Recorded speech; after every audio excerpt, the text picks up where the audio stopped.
কেউ আপনার সাথে খারাপ আচরণ করছিল, কেউ আপনারে গালি দিছিল, অনেকে এটারে পেলে পুষে অন্তরে বড় করে রাখে, আছে না নাই? ভুলতে চায় না, মনের ভেতরে রাগ পেলে পুষে রাখা ঠিক না। মনে মনে কয়, তুই আমারে মারছিলি, আমি তোরে মারুম। তুই আমারে অপমান করছিলি ওই দিন, যদি একদিন সুযোগ পাই তোরে হতা এলামু। আছে না এরকম? সেই 20 বছর আগে আপনারা সে অপমান করছে, ওইটারে পেলে পুষে আপনি অন্তরে নিয়ে বয়ে বেড়াচ্ছেন। আর এই হিংসা ক্ষোভ যদি রাগ ভিতরে রাখেন, এটা আপনারা জ্বালায় দেয় ভিতরে, জানেন? আর যদি আপনি ক্ষমা করে দেন, একেবারে ঠান্ডা। জানেন এই ফর্মুলা আপনারা? এজন্য রাগ, ক্ষোভ, হিংসা কখনো অন্তরে পুষে রাখতে নাই। মা যাদাল্লাহু আবদান বিআফওয়িন ইল্লা ইজ্জান। কোন বান্দা যদি তার অন্য কোন ভাইকে ক্ষমা করে দেয়, আল্লাহ তাআলা ওই ক্ষমাকারীর সম্মান আর মর্যাদাকে বাড়িয়ে দেয়। আল্লাহ তাআলা নিজে ক্ষমাশীল, তিনি ক্ষমা করাকে পছন্দ করেন, তাই আমাদের বেশি বেশি ক্ষমা করা দরকার। এজন্য এখন কেউ যদি আপনার সাথে খারাপ আচরণ করে, আপনার উপর জুলুম করে, অন্যায় করে, কি করবেন? মাফ করে দিবেন। আল্লাহর কাছ থেকে ক্ষমা পেতে হলে আগে ক্ষমা করতে হবে, ঠিক কিনা বলেন? আল্লাহর কাছ থেকে ক্ষমা পেতে হলে আগে কি করতে হবে? ক্ষমা করে দিতে হবে। আপনি যদি মুত্তাকি হতে চান, আগে মানুষকে ক্ষমা করতে হবে। রাজি আছেন তো? আল্লাহ রাসূল সাল্লাল্লাহু আলাইহি ওয়াসাল্লাম যে কোনো পরিস্থিতিতে, যে কোনো অত্যাচারের বিপরীতে তিনি ক্ষমা করে দিতেন। সুবহানাল্লাহ পড়েন। এজন্য মাফ করার বৈশিষ্ট্য অর্জন করতে হবে। প্রিয় ভাইরা, আমরা অনেকেই অন্যের ব্যাপারে অনেক তিক্ত অভিজ্ঞতা, আমারে গালি দিছিল, আমারে ঠকাইছিল, এগুলো ভুলতে পারি না। আছে না নাই? এগুলো ভুলে যান। ভুললে দেখবেন সব ঠান্ডা, হৃদয়টা ঠান্ডা। যারা অন্যকে ক্ষমা করে দেয়, এদের রাতের ঘুম ভালো হয়। যারা অন্যকে ক্ষমা করে দেয়, এরা স্বস্তিতে থাকে, এদের কোনো মেন্টাল স্ট্রেস থাকে না, এদের হার্ট অ্যাটাক হয় না, এরা স্ট্রোক করে না। আলহামদুলিল্লাহ পড়েন। আল্লাহ রাসূল সাল্লাল্লাহু আলাইহি সাল্লাম একটা ভরা মজলিসে বললেন, এখন এক সাহাবী এসে এখানে বসবে, এই সাহাবীটা জান্নাতি। সব সাহাবারা অবাক, না জানি তিনি কার কথা বললেন। সবাই দেখতে পেলেন, ইন দ্য মিন টাইম এক আনসারী সাহাবী এসে এই জায়গাটাতে বসলো। তার কয়েকদিন পরে আরেকটা ভরা মজলিসে আল্লাহ রাসূল বললেন, এখন এই মাত্র এক সাহাবী এসে এখানে বসবে, এই সাহাবীটা জান্নাতি। ঠিক ওই দিনও ওই আনসারী সাহাবীটা এসে ওইখানে বসেছে। আবার কয়েকদিন পরে আল্লাহ রাসূল সাল্লাল্লাহু আলাইহি ওয়াসাল্লাম বললেন, এই মুহূর্তে এই মজলিসে এমন এক সাহাবী ঢুকবে, এই সাহাবীটা জান্নাতি। সবাই খেয়াল করে দেখলো, ওই যে আনসারী সাহাবীর কথা রাসূল সাল্লাল্লাহু আলাইহি ওয়াসাল্লাম আগে বলেছিলেন, ওই সাহাবী এসে ইন দ্য মিন টাইম ওই জায়গায় বসেছে। চিল্লায় পড়েন সুবহানাল্লাহ। সব সাহাবীরা অবাক হয়ে গেলেন। ঘটনা কি? কি এমন গোপন আমল করে এই সাহাবী, যে গোপন আমলের কারণে তিনটা ভরা মজলিসে বিশ্বনবী এই সাহাবীকে বললেন জান্নাতি? কি এমন তোমার আমল যে আমলের কারণে বিশ্বনবী তোমারে জান্নাতি বলেছে? সাহাবীটাকে বলে, আব্দুল্লাহ, আমার জীবনে বিশেষ কোনো আমল নাই, এমন কোন আমল আমি আমার জীবনে করি নাই যে আমলের কারণে বিশ্বনবী আমারে জান্নাতি বলে ঘোষণা দিতে পারে। তবে হ্যাঁ, এমন একটি আমল আছে, প্রতি রাতে ওই আমলটা করে আমি বিছানায় ঘুমাতে যাই। প্রতি রাতে এশার নামাজের পরে আমি যখন আমার বিছানায় ঘুমাতে যাই, আমি আমার অন্তরে কারো ব্যাপারে কোনো ঘৃণা, কোনো ক্ষোভ আমার অন্তরে পুষে রাখি না। সুবহানাল্লাহ। কোনো ক্ষোভ, কোনো ঘৃণা, কোনো হিংসা, কারো ব্যাপারে অহংকার, জেলাসি, এগুলো অন্তরে নিয়ে আমি ঘুমাই না। আমি যখন ঘুমাতে যাই, আমি সবাইরে ক্ষমা করে দিয়ে, মাফ করে দিয়ে ঘুমাতে চলে যাই। হয়তো এই আমলটা আল্লাহ তাআলার কাছে অত্যন্ত প্রিয় হতে পারে, এই কারণেই হয়তো বিশ্বনবী আমাকে জান্নাতি বলে ঘোষণা করেছে। চিল্লায় পড়তে হবে আল্লাহু আকবার। সম্মানিত ভাইরা, আমি কালামুল্লাহ মাজিদের সূরাতু আলে ইমরানের 133 নম্বর আয়াত তেলাওয়াত করেছি। এই আয়াতের আলোকে কিছু কথা আজকের এই চমৎকার রজনীতে আপনাদের সামনে আমি উপস্থাপন করবার চেষ্টা করব ইনশাআল্লাহুল আজিজ। পবিত্র কালামুল্লাহ মাজিদে সব মিলে সূরা কয়টা বলেন তো? কয়টা? এর মধ্যে সবচেয়ে বড় সূরার নাম কি? কি নাম? বাকারা। এই সূরা বাকারার মধ্যে সবচেয়ে শ্রেষ্ঠ একটা আয়াত আছে, ওই আয়াতের নাম কি? আয়াতুল কুরসি। প্রত্যেক ফরজ সালাতের পরে আল্লাহ রাসূল সাল্লাল্লাহু আলাইহি ওয়াসাল্লাম আয়াতুল কুরসি পড়তেন। মান ক্বারা আয়াতাল কুরসি দুবুরা কুল্লি সালাতিন মাকতুবাতিন লাম ইয়ামনাহু মিন দুখুলিল জান্নাতি ইল্লাল মাউত। প্রত্যেক ফরজ সালাতের পরে যে ব্যক্তি আয়াতুল কুরসি পড়ে, তার জান্নাতে যাওয়ার ক্ষেত্রে আর কোনো বাধা থাকে না একটা জিনিস ছাড়া, সেটা হচ্ছে মরণ। লোকটা মরে না তাই জান্নাতে যায় না, মরলেই জান্নাতি। এটা পড়েন আপনারা? পড়েন না কারা কারা দেখি? আপনারা পড়েন না, কাল থেকে পড়বেন ইনশাআল্লাহ। পড়েন। আমাদেরকে অনেক সময় জিন ভূত আসর করে না? আসর করে। তো জিন ভূত যাদেরকে ডিস্টার্ব করে তারা বেশি বেশি আয়াতুল কুরসি পড়বেন। আল্লাহ রাসূল সাল্লাল্লাহু আলাইহি ওয়াসাল্লাম বলেছেন সূরাতুল ইখলাস, সূরাতুল ফালাক, সূরাতুন নাস, এই তিনটা পড়ে ফিস সাবাহি ওয়াল মাসা, সকাল সন্ধ্যা, ওয়া ইনদামা ইয়াযহাব ইলা ফিরাশিহি, আর যখন বিছানায় তিনি ঘুমাতে যেতেন এই তিন কুল পড়ে আল্লাহ রাসূল সাল্লাল্লাহু আলাইহি ওয়াসাল্লাম হাতে ফু দিতেন। আর ওই ফু দেয়া হাতটা মাথা থেকে মুছতে মুছতে পা পর্যন্ত মুছতেন। It's a protection from your lord, এটা আমাদের রবের পক্ষ থেকে একটা প্রোটেকশন। সুবহানাল্লাহ পড়েন। We should take this protection every day at morning and evening. শয়তানের ওয়াসওয়াসা থেকে, জিন ভূতের আসর থেকে বাঁচার জন্য এই প্রোটেকশন আমাদের নেওয়া দরকার। আমাদের আদরের কচি কাঁচা সোনামণিরা যারা আছে তাদেরকেও, বাচ্চাদেরকেও জিন ভূত ডিস্টার্ব করে কি করে না? করে। আমরা তাদেরকেও এগুলো শিখাইয়া দিব। এগুলোকে বলে রুকিয়া আল ইসলামিয়া, ইসলামী রুকিয়া। এই ঝাড়ফুঁক করা সুন্নাহ। আল্লাহ রাসূল সাল্লাল্লাহু আলাইহি ওয়াসাল্লাম নিজেও ঝাড়ফুঁক করতেন। একবার সেজদারত অবস্থায় আল্লাহ রাসূল সাল্লাল্লাহু আলাইহি ওয়াসাল্লামের হাতে একটা বিচ্ছু পোকা কামড় দিল, তিনি খুব ব্যথা পেলেন। আম্মা জান আয়েশাকে বললেন লবণের পানি গরম দাও। আল্লাহ রাসূল সাল্লাল্লাহু আলাইহি ওয়াসাল্লাম কোরআনের আয়াত পড়ে ফু দিলেন, লবণের পানি ঢালা শেষ, ফু দেওয়া শেষ, আঙ্গুলের ব্যথাও শেষ। এভাবে নিমিষেই আমরা সুস্থ হয়ে যেতে পারি। কোরআনের দেয়া যত যত পদ্ধতি আল্লাহ তাআলা আমাদের জন্য প্রেসক্রাইব করেছেন, এটা আমাদের কল্যাণের জন্য দিয়েছেন। আমরা অনেকে অসুস্থ থাকি, আপনারা মধু খেতে পারেন, বেশি করে মধু খেলে আপনি সুস্থ থাকবেন। কালিজিরা খেতে পারেন, কালিজিরা, হাব্বাতুস সাউদা শিফাউন মিন কুল্লি দা ইল্লা সাম, মৃত্যু ছাড়া সব রোগের ঔষধ। তো এই কালো জিরা আপনারা খাবেন, মধুর সাথে মিক্স করে খাবেন। সুস্থ রাখবে কে? আমি প্রায় বলি যে কোরআনিক এই মেডিসিন গুলো আপনারা খাবেন, মাখবেন, এগুলো অনেক ভালো। অলিভ অয়েলের কথা আমি প্রায় বলি। আল্লাহ রাসূল সাল্লাল্লাহু আলাইহি ওয়াসাল্লাম অলিভ অয়েল মাখতেন, জাইতুনের তেল দিয়ে দাড়িতে মাখতেন, চুলে মাখতেন, গায়ে মাখতেন।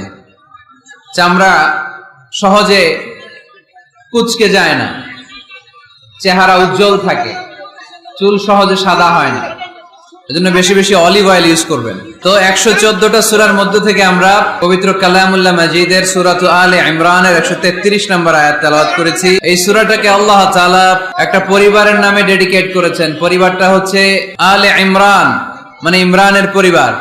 আল মানে পরিবার, আলে ইমরান মানে ইমরানের পরিবার। পরিবারের নামে সূরা দিলেন। কেমন পরিবার, কত মাকবুল পরিবার, কত পছন্দনীয় পরিবার এটা আল্লাহর কাছে। সুবহানাল্লাহ পড়েন। আমাদের পরিবারও পরিবার, ওনার পরিবারও পরিবার। ওনার স্ত্রীর নাম হান্না বিনতে ফাখুজ। এই ইমরান, ওনার স্ত্রীর নাম হচ্ছে হান্না বিনতে ফাখুজ। উনি হচ্ছেন মারিয়াম আলাইহিস সালামের বাবা, ঈসা আলাইহিস সালামের নানা। আল্লাহর কাছে কতটা প্রিয় ব্যক্তিত্ব, পার্সোনালিটি হলে তার নামে আল্লাহ কোরআনে একটা সূরাই দিয়ে দিয়েছে, সূরাত আলে ইমরান। এভাবে আল্লাহ তাআলা নবীদের নামে সূরা দিয়েছেন, ওলিদের নামে দিয়েছেন। একজন নারীর নামে কোরআনে সূরা আছে, নারীটার নাম কি? জোরে বলেন কি নাম? মারিয়াম নামটা রাখবেন। কোরআনে একটা নারীর নামে আল্লাহ সূরা ডেডিকেট করেছেন, কিন্তু অনেকগুলো পুরুষের নামে আল্লাহ কোরআনে সূরা ডেডিকেট করেছেন, কিন্তু একজন নারী। ব্যালেন্স হয় নাই। এজন্য ব্যালেন্স করার জন্য আল্লাহ তাআলা সব নারীদেরকে একসাথে করে সূরাতুন নিসা নাজিল করেছেন, যাতে সব নারীরা খুশি হয়। নারীদেরকে কিন্তু খুশি রাখতে হয়, ঠিক কিনা? ঘরে যে আমাদের স্ত্রীরা থাকে, এদেরকে যদি খুশি রাখতে না পারেন, ভেজাল আছে না নাই? রোজা রাখা লাগবে, ঘরের চুলায় আগুন জ্বলবে না, রান্না বান্না হবে না, ঠিক কিনা? এজন্য বিশ্বনবী সব সময় বলতেন ফাস্তাউসু বিন-নিসাই খায়রা, নারীদের সাথে ভালো আচরণ করো, কোমল আচরণ করো। নারীরা হচ্ছে কাচের গ্লাসের মতো। কাচের গ্লাস আস্তে করে ধরতে হয়, আস্তে করে রাখতে হয়, আস্তে করে মুছতে হয়। এটা নিয়ে জোর জবরদস্তি করলে এটা ভেঙে যায়, ঠিক কিনা? এই জন্য নারীদের সাথে কোমল আচরণ করবেন, ভালোবাসার কথা বলবেন। আপনার স্ত্রীর কাছে আপনার ভালোবাসা প্রকাশ করবেন প্রাণ উজাড় করে, পারবেন? সবাই পারবেন তো? ওই যে ইয়াং ছেলেপেলেরা বিয়েই করে নাই, কয় জি পারবো, মানে আগে থেকেই রেডি। মাশাআল্লাহ, আল্লাহ তুমি কবুল করো। এই গার্লফ্রেন্ড বয়ফ্রেন্ড, এই পরকিয়া, এই বিবাহ বহির্ভূত কোন সম্পর্কের সাথে আমরা নাই, ঠিক কিনা? আমরা বিয়ের মাধ্যমে পবিত্র বন্ধন নিয়ে জান্নাতে যেতে চাই, কারণ বিয়ের বন্ধনটা এটা জান্নাতি বন্ধন। আল্লাহ তাআলা সাইয়েদনা আদম আলাইহিস সালামকে বললেন, তুমি ইয়া আদম উসকুন আনতা ওয়া যাওজুকাল জান্নাহ, তুমি আর তোমার বউ মিলে জান্নাতে থাকো। তার মানে তাদের বিয়ে হয়েছিল জান্নাতে, আর বিয়ের সম্পর্কটা জান্নাতি সম্পর্ক। আলহামদুলিল্লাহ পড়েন। বিয়ের পরিস্থিতি, প্রিপারেশন এগুলোরে সহজ করে দিবেন, বিয়েকে কঠিন করবেন না। আল্লাহর দোহাই লাগে, যে সমাজে বিয়ে করা কঠিন ওই সমাজে জিনা করা সহজ, আর যে সমাজে বিয়ে করা সহজ ওই সমাজে জিনা করা কঠিন, ঠিক কিনা? আপনি বাংলাদেশের উদাহরণে আসেন, বাংলাদেশে বিয়ে করা সহজ না কঠিন? কঠিন। 8 লক্ষ টাকা মোহরানা দেয়া লাগবে, এত টাকা পামু কই? কথা বলেন। কিন্তু পরকিয়া করা সহজ, অবৈধ সম্পর্ক বিল্ড আপ করা, গার্লফ্রেন্ড বয়ফ্রেন্ড সম্পর্ক রাখা, বান্ধবীরে বাদাম খাওয়ালে আপনার সাথে চলে আসবে, ঠিক কিনা? তার মানে অল্প পয়সায় এই হারাম সম্পর্কগুলোকে অর্জন করা যায়। আর বিয়ে করতে চাইলে বাবা বলে আগে নিজের পায়ে দাঁড়া। তো এতদিন কার পায়ে দাঁড়াইছে? কথা কি বুঝতে পারতেছেন? ছেলের বাপ মেয়ের বাপ যারা আসছেন, বিয়েটারে সহজ করে দেন, সহজ করে দেন। এই উঠতি বয়সের যুবক যুবতী, কিশোর কিশোরী, তাদের যৌবনের তাড়নায় যে পাপগুলো করে তার একটা পার্সেন্টেজ গুনাহ আপনার বাবা হিসেবে আপনার আমলনামাতেও আছে না নাই? এজন্য খবরদার, বিয়েটারে সহজ করে দিবেন, পরিবার গঠন করবেন। বিয়ের চাইতে ভালো কাজ পৃথিবীতে হতে পারে না। বিয়ে করলে রিজিক খুলে যায়, কপাল খুলে যায়। ওয়াদাটা কার? চিল্লায় বলেন কার? কাজী নজরুল ইসলাম অল্প বয়সে বিয়ে করেছেন, বঙ্গবন্ধু শেখ মুজিবুর রহমান অল্প বয়সে বিয়ে করেছেন, মহাত্মা গান্ধী অল্প বয়সে, সব বড় বড় নেতারা অল্প বয়সে বিয়ে করেছেন। কিন্তু তারা যে সফল হয়েছে, কোনো সমস্যা হয়েছে? কথা কয় না। আমাদের স্বাধীনতার স্থপতি বঙ্গবন্ধু শেখ মুজিবুর রহমান, উনি সফল না ব্যর্থ? চিল্লায় বলে সফল। তো উনি যে কম বয়সে বিয়ে করে সফল হয়েছে, এই বিয়ে ওনার কোনো বাধা দিছে? কথা বলেন।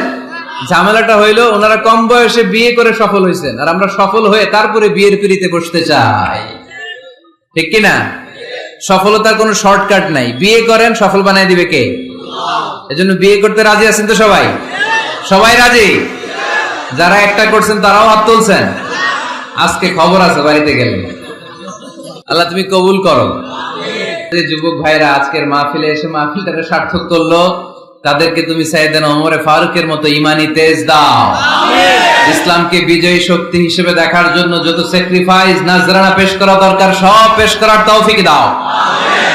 তো কোরআনে মানুষের নামে সূরা আছে, প্রাণীর নামে আছে। যেমন প্রাণীর নামে আপনারা বলছিলেন সূরা বাকারা। বাকারা মানে কি? গাভী। মৌমাছির নামে আছে সূরাতুন নাহাল। তারপর মাকড়সার নামে আছে সূরাতু আনকাবুত। পিঁপড়ার নামে আছে সূরাতু আন-নামল। জিন জাতির নামে আছে সূরাতু জিন। মুনাফিকদের নামে আছে সূরাতুল মুমিনদের নামে আছে সূরাতুল সুবহানাল্লাহ। পড়বেন না? তার এই ধারাবাহিকতায় এই সূরাটির নাম সূরাতু আলে ইমরান, ইমরানের পরিবারের নামে সূরা। আলহামদুলিল্লাহ পড়েন। তো আমি যে আয়াত তেলাওয়াত করেছি, এই আয়াতে আল্লাহ তাআলা আমাদেরকে পথ দেখিয়েছেন। আমাদেরকে পথ দেখায় কে? আমি যদি কোনদিন পথ ভুলে যাই, হাত ছানি দিয়ে কাছে নিও, মমতার বন্ধনে আমায় বেঁধে সব ভুল ক্ষমা করে দিও। আমি যদি কোনদিন পথ ভুলে যাই, হাত ছানি দিয়ে কাছে নিও, মমতার বন্ধনে আমায় বেঁধে সব ভুল ক্ষমা করে দিও। পড়েন আমিন।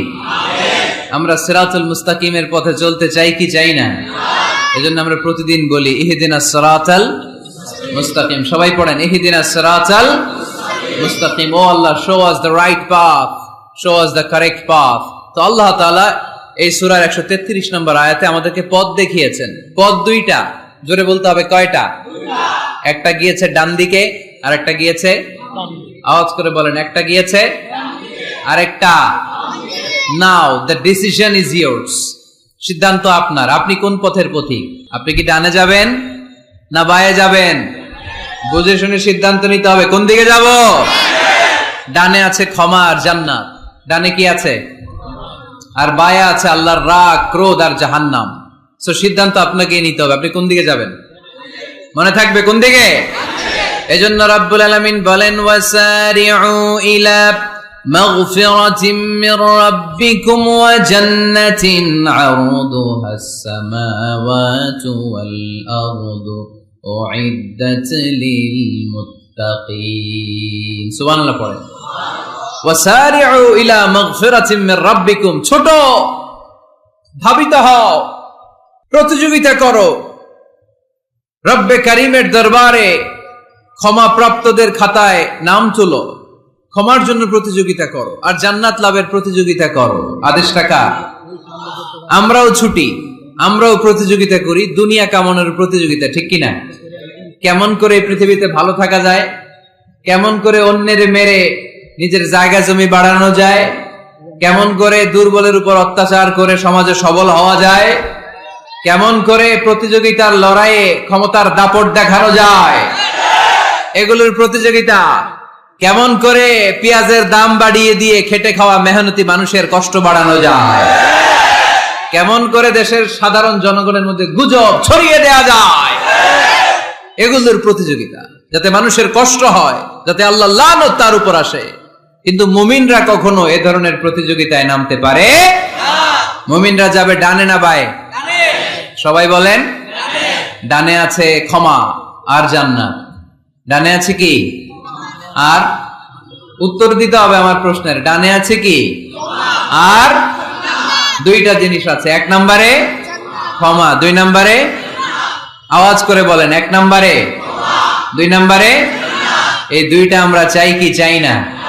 আল্লাহ বললেন, সারিউ ইলা মাগফিরাতিম মির রাব্বিকুম, রবের পক্ষ থেকে ক্ষমার দিকে ছোট, ওয়া জান্নাতিন, আর এমন জান্নাতের দিকে ছোট, আরদুহাস সামাওয়াতু ওয়াল আরদ, যে জান্নাত আকাশ জমিন বিস্তৃত। জান্নাতের মধ্যে তো খুব ধাক্কাধাক্কি হবে আজকের মাহফিলের মতো না? এত জান্নাতীরা, এত মানুষ যে জান্নাতে যাবে, তারা কি আরামসে বসতে পারবে? কি বলেন? বুঝে শোনা বললেন, এরকম ধাক্কাধাক্কি হবে না আজকের মতো? ফেরেশতারা লাঠি নিয়ে নামবে, বাঁশি নিয়ে। আলহামদুলিল্লাহ পড়েন। কোনো ধাক্কাধাক্কি নাই, কোনো ঠেলাঠেলি নাই, কোনো কিলাকিলি নাই, আছে খালি আরাম, আছে খালি। আর জাহান্নামে আছে বেরাম। জাহান্নামে কি? বেরাম। আরদুহাস সামাওয়াতু ওয়াল আরদ, আল্লাহর প্রকাশ ভঙ্গিটা দেখেন, এক্সপ্লেনেশন সিস্টেম। আল্লাহ বললেন, আকাশ জমিন বিস্তৃত জান্নাতের জন্য তোমরা প্রতিযোগিতা করো। বিশাল জান্নাত, ঠেলাঠেলি নাই। আল্লাহ রাসূল সাল্লাল্লাহু আলাইহি ওয়াসাল্লাম বললেন, ইন্না মিসরাঈন মিন মাসারি'আল জান্নাহ মা বাইনা মাক্কা ওয়া হাজার। সৌদি আরবের মক্কা শহর থেকে বাহরাইন দেশের হাজার শহর যত দূর, জান্নাতের এক একটা দরজার অর্ধেক তত দূর। তার মানে এক দরজা দিয়ে কয়েক হাজার কোটি জান্নাতি এক ধাক্কায় ঢুকবে। সুবহানাল্লাহর আসতে বললেন, দরজা দিয়ে যদি কয়েক হাজার লোক এক ধাক্কায় ঢুকতে পারে, দরজার সাইজ যদি এত বড় হয়, তাহলে জান্নাতের সাইজ কত? ওই জান্নাতে কোনো ধাক্কা ধাক্কি আছে? এজন্য আল্লাহ বললেন, ওয়াসারিউ ইলা মাগফিরাতিম মির রাব্বিকুম ওয়া জান্নাতিন আরদুহাস সামাওয়াতু ওয়াল আরদ উইদ্দাত লিল মুত্তাকিন। আল্লাহর ক্ষমার দিকে ছোট, আল্লাহর জান্নাতের দিকে ছোট। যেই জান্নাত ছোট নয়, যেই জান্নাতটা সংকীর্ণ নয়, যেই জান্নাত হলো আকাশ জমিন বিস্তৃত। সুবহানাল্লাহ। উইদ্দাত লিল মুত্তাকিন, এই জান্নাতকে আল্লাহ তাআলা মুত্তাকিদের জন্য তৈরি করেছে। কাদের জন্য? আপনাদের জন্য তৈরি করেছে। আলহামদুলিল্লাহ পড়েন। মুত্তাকি কারা? যারা আল্লাহকে না দেখে ভয় পায়, তাদেরকে কি বলে? মুত্তাকি। আল্লাহর দেখছেন কখনো? লা তুদরিকুহুল আবসার, পৃথিবীর চামড়ার চক্ষু দিয়ে আমার রব আল্লাহ তাআলাকে দেখা যায় না। কিন্তু ওহু আয়ুদ্রিকুল আবসার, তিনি সবাইরে দেখতে পায়। সুবহানাল্লাহ পড়েন। তিনি আমাদের দৃষ্টির অন্তরালে, কিন্তু আমরা তার দৃষ্টির অন্তরালে কশ্চিন কালেও কখনো এক মুহূর্তের জন্য যেতে পারি না। মুত্তাকিনদের জন্য তিনি এই জান্নাতকে তৈরি করেছেন। এখন এই মুত্তাকিন কারা, সেই মুত্তাকিনদের পরিচয় আল্লাহ তাআলা এই সূরার ভেতরে দিয়েছেন। আজকে মুত্তাকিন কারা এ ব্যাপারে সামান্য কিছু ধারণা নিয়ে আমরা বাড়িতে ফিরবো ইনশাআল্লাহ। বলেন আজকের এই তাফসীরুল কোরআনের প্রোগ্রাম তখনই সফল হবে যখন এত ধাক্কাধাক্কির পরে বসার যখন সুযোগ পাইছি, মুত্তাকি কারে কয় এটা আজকে হিসাব করে নিয়ে যান। পারা যাবে, পারা যাবে, পারা যাবে। আমরা মুত্তাকি হতে চাই। কি হতে চাই? নাকি মাসুদ রানা হতে চাই? এরকম একটা আছে নাকি যেন, হ্যাঁ, পত্রপত্রিকায় দেখলাম ছেলেপেলারা লাইন ধরছে কে হবে মাসুদ রানা। তো আমরা মুত্তাকি হতে চাই। চিল্লায় বলেন তো কি হতে চাই? উইদ্দাত লিল মুত্তাকিন। মুত্তাকিনদের জন্য আল্লাহ তাআলা এই জান্নাতকে প্রস্তুত রেখেছেন। আল্লাহ তাআলা এই আয়াতে মুত্তাকিনদের 5টি গুণের কথা বলেছেন। কয়টি? সবাই বলেন আওয়াজ করে, কয়টি? এই 5টি গুণ আজকে আমরা জেনে যাব মানার উদ্দেশ্যে। কিসের উদ্দেশ্যে? ওয়াজ তো এখন ইউটিউবেও দেখা যায়, ঠিক কিনা? ইউটিউবে ওয়াজ দেখা সহজ না? আমার এই ইউটিউবে দেখছেন কে কে? দেখি সবাই দেখছেন? ঠিক আছে, হাত নামান। আলহামদুলিল্লাহ পড়েন। তো ইউটিউবেই তো ওয়াজ দেখা যায়। সরাসরি তাফসীরুল কোরআনের প্রোগ্রামে একটা আলাদা স্পিরিট নিয়ে আসতে হবে, যে মনোযোগ দিয়ে আমি শুনবো, আমি ধারণ করব, কথাগুলো রিসিভ করব, কান দুটো খরগোশের কানের মতো খাড়া করে শুনবো, যাতে বাড়িতে কিছু নিয়ে যেতে পারি।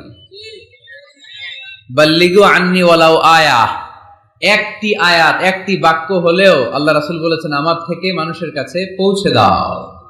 আমরা সবাই দাঈ ইলাল্লাহ। আমি বেশি জানি তো আমি বেশি শোনাবো, আরেকজন কম জানে তো কম শোনাবে, একজন জানে শুধু লা ইলাহা ইল্লাল্লাহ, সে ওইটারই দাওয়াত দিবে, ঠিক কিনা? এজন্য আজকে আমরা মুত্তাকি কাকে বলে, তাদের বৈশিষ্ট্য কি, এটা জেনে যাব। আল্লাহ মুত্তাকিদের বৈশিষ্ট্যে প্রথমে বলেছেন আল্লাযীনা ইউনফিকুনা ফিস সাররাই ওয়াদ দাররা। মুত্তাকি হচ্ছে তারা যারা সচ্ছল অসচ্ছল উভয় অবস্থায় আল্লাহর রাস্তায় দান করে। দান করলে খুশি হয় কে? আল্লাহ। সাদাকা করলে খুশি হয়ে যায় কে? আল্লাহ। যাকাত দিলে খুশি হয় কে? আল্লাহ। দে যাকাত, দে যাকাত, তোরা দে রে যাকাত, তোর দিল খুলবে পরে আগে খুলুক হাত। দে যাকাত, দে যাকাত, তোরা দে রে যাকাত। পড়েন আমিন। আপনার দিল পরে খুলবে, আগে খুলতে হবে কি?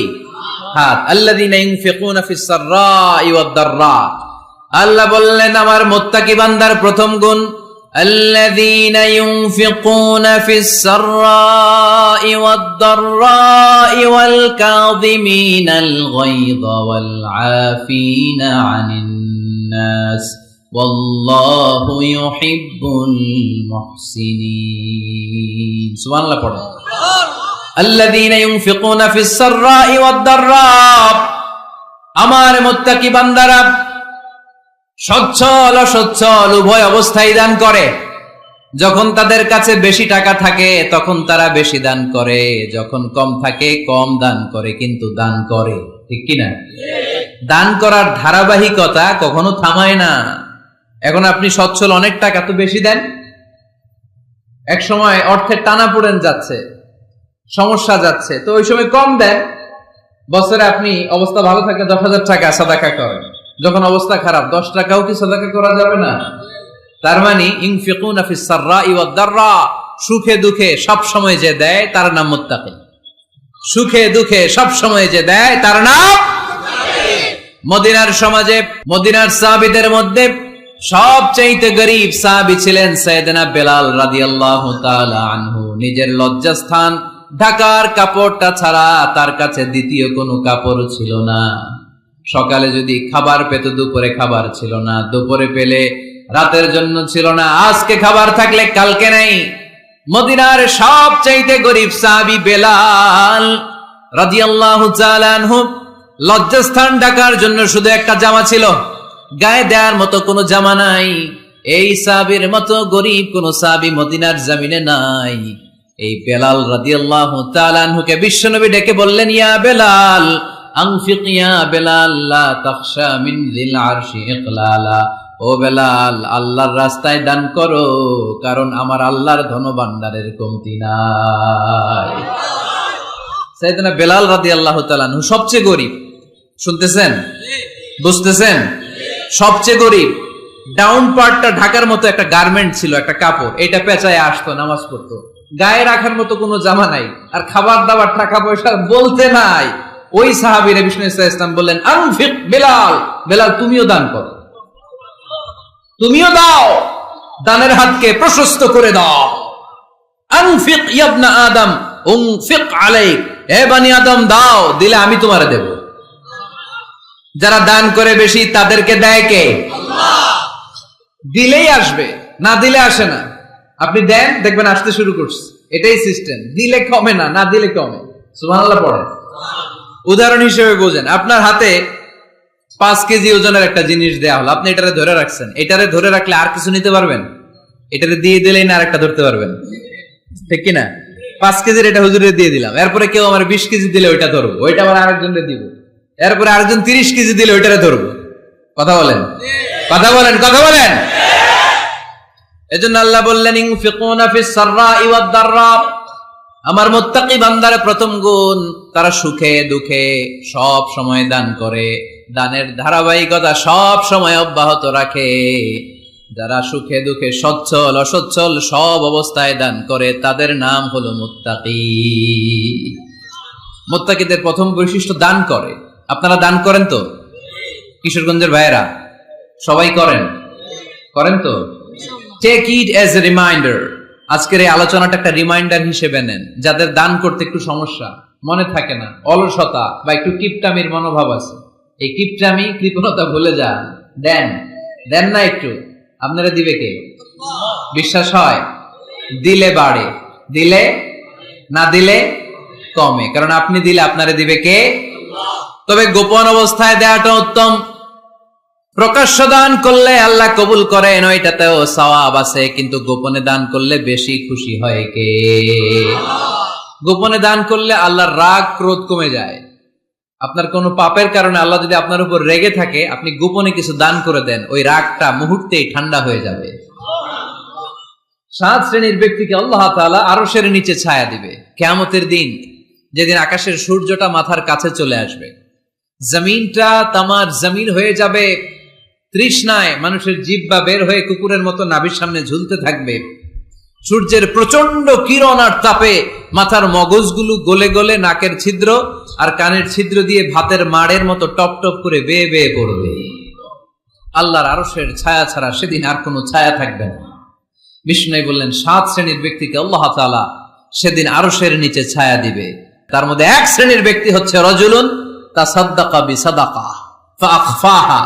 1 শ্রেণীর ব্যক্তি হচ্ছে ওই ব্যক্তি যে গোপনে আল্লাহর জন্য দান করে। আচ্ছা, লা তা'লামু শিমালুহু মা তুনফিকু ইয়ামিনু, এমন গোপনে এসে আল্লাহর রাস্তায় দান করে দেয়, তার ডান হাত কি দান করেছে বাম হাত টের পায় না। ডান হাত কি দিল, বাম হাত দেখে নাই। অন্য মানুষ জানা তো দূরের কথা, এই গোপন দান আমার আল্লাহর কাছে খুব প্রিয়। এজন্য একটু দান করার অভ্যেস করেন, অল্প করে করেন। আজকে যে এই 5 টাকা দান করে দেন মসজিদে, 2 টাকার নোট থাকলে দান করে দেন। দান করতেই হবে, কারণ মুত্তাকি হতে চাইলে এই দানের ধারাবাহিকতা কন্টিনিউয়াসলি এটা রাখতে হয়, এটা থামানো যায় না। সময় ভালো বেশি দিলাম, সময় খারাপ কম দিলাম, কিন্তু দিতে হবে। রাজি আছেন? আল্লাকা সিররুন ইনদাল্লাহ বাইনাকা আনতা ওয়া বাইনাল্লাহ, আল্লাকা সাদাকাতুন তাখফা লা ইয়ালামুহা ইল্লাল্লাহ, আল্লাকা সিররুন ইনদাল্লাহ বাইনাকা আনতা ওয়া বাইনাল্লাহ, আল্লাকা সাদাকাতুন তাখফা লা ইয়ালামুহা ইল্লাল্লাহ। সুবহানাল্লাহ পড়ো। আল্লাকা সিররুন ইনদাল্লাহ, তোমার আর তোমার আল্লাহর মাঝে কোনো গোপন আমল আছে নাকি যেটা আল্লাহ ছাড়া কেউ জানে না? জীবনে আমাদের প্রত্যেকেরই এমন কিছু গোপন আমল, ইবাদত আর দান সদকা করা দরকার যেটা দুনিয়ার কেউ জানে না, জানে আমার রব আর জানি আমি। এরকম দান থাকার দরকার আছে না নাই? তোমার জীবনে এমন কোন গোপন সদাকা আছে নাকি যেটা আল্লাহ ছাড়া কেউ দেখেনি? এই গোপন সদাকাটা আল্লাহ খুব পছন্দ করে। এখানে মাদ্রাসা, আজকে আমার ভাই অমুক ভাই দিবেন 2 লক্ষ টাকা, বলেন মারহাবা। এটা উনি আল্লাহর জন্য দিতে পারে, মারহাবার জন্য দিতে পারে, ঠিক কিনা?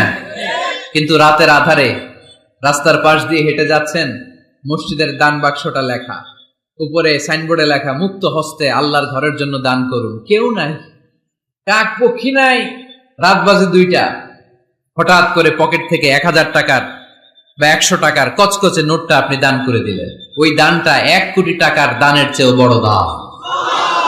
কারণ দুনিয়ার কেউ তখন দেখে নাই, দেখেছে কে? কেউ যেটা দেখে না সেটা দেখে কে?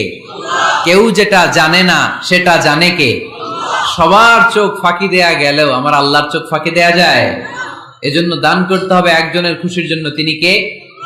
এজন্য রাব্বুল আলামিন বলেন, মাসালুল্লাযীনা ইউনফিকুনা আমওয়ালাহুম ফি সাবিলিল্লাহি কামাসালি হাব্বা أنبتت 7 سنابل في كل سنبلة 100 حبة والله يضاعف لمن يشاء والله واسع عليم। সুবহানাল্লাহ পড়েন।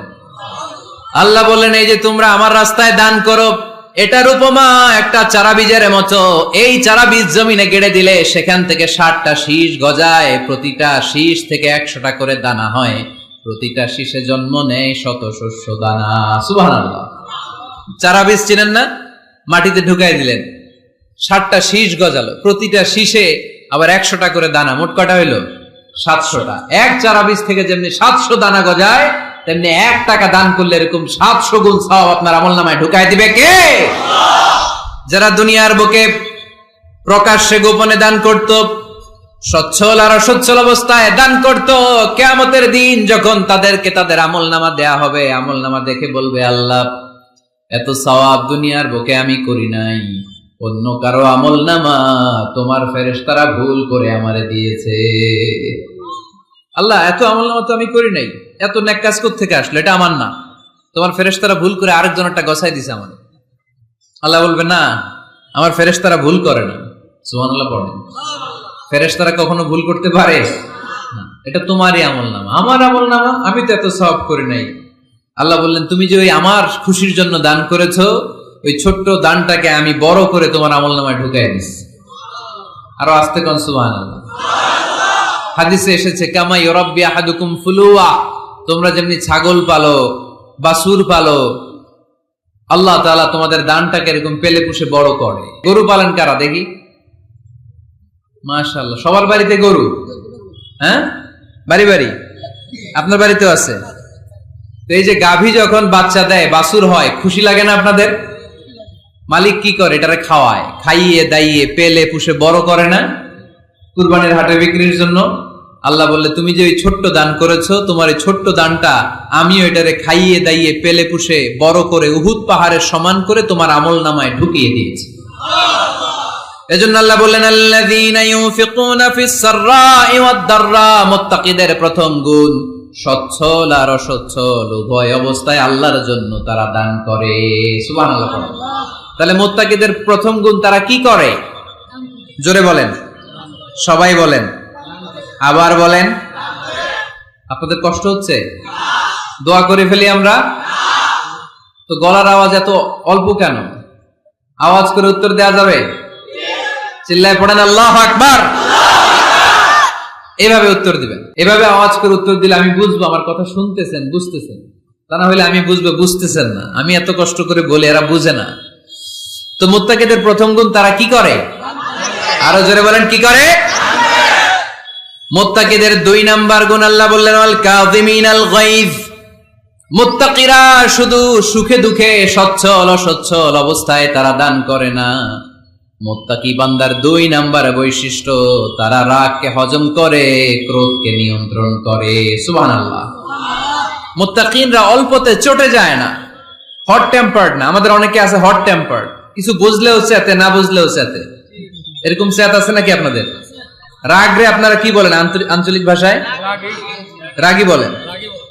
তো এই যে রাগী মানুষ আছে না, গুসা উঠছে,